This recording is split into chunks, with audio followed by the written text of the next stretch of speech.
There will probably always be people who don't believe the Americans went to the moon. It's a free world.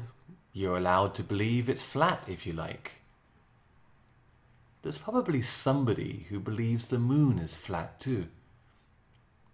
But in the early 19th century, it was much more fun to believe there were already people on the moon. A couple of European astronomers reported seeing through their telescopes there were already roads and forts and other kinds of constructions. And in the Great Moon Hoax of 1835, a New York newspaper ran a series of articles detailing the different kinds of trees to be found on the moon, the beaches, and even the unicorns. They later reported that their observatory had been set on fire when the sun's rays came through the telescope and set the whole thing ablaze. But other, older cultures have always believed there was life on the moon. When Neil Armstrong and Buzz Aldrin were in training for the Apollo mission, they were driving around in their buggy in the Nevada desert, the nearest thing that we have to a lunar landscape. And the story goes, they happened upon an old Native American who was wandering around on his own.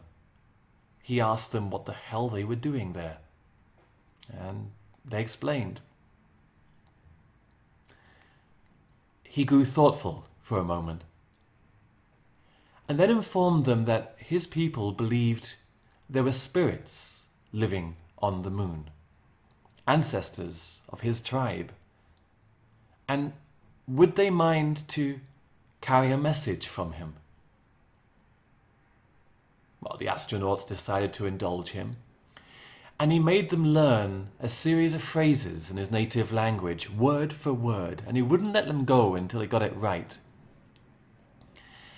When they got back to their base, they were dying of curiosity, of course, to find out what the message meant, but it took them a couple of weeks to even find a translator who knew this rare language.